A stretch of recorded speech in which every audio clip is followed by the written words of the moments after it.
Открытое письмо по учебнику «История Абхазии» не стало для меня неожиданностью. Предпосылки к этому со стороны одного из авторов-ответчиков были. Не удивлюсь, если будут еще и другие коллективные письма с предостережением типа «не смейте трогать учебник «История Абхазии».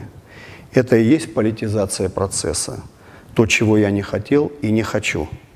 Смею предположить, что основная часть подписантов письма была введена в заблуждение о сути иска.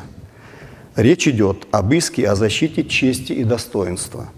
Как гражданин Республики Абхазия имею гарантированное мне Конституцией право на защиту своих чести и достоинства и вынужден воспользоваться этим правом в силу придания широкой гласности через учебник «История Абхазии» недостоверной, надуманной, ничем подтвержденной информации обо мне.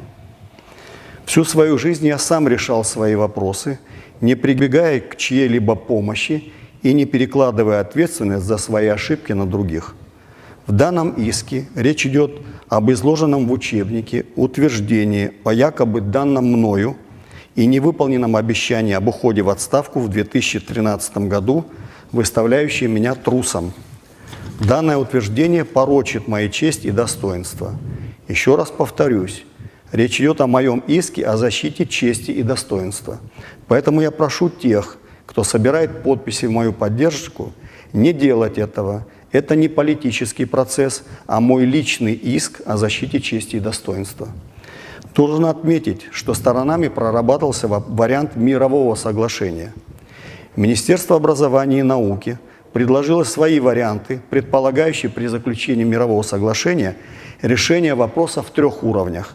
По учебникам, находящимся в обращении, по учебникам, находящихся на складах, и по последующему изданию. К сожалению, ответчик в лице автора взял курс на политизацию процесса. Фактически, автор-ответчик личную ответственность за изложенное в мой адрес в учебнике возвел в ранг общегосударственной проблемы, вводя наших граждан в заблуждение.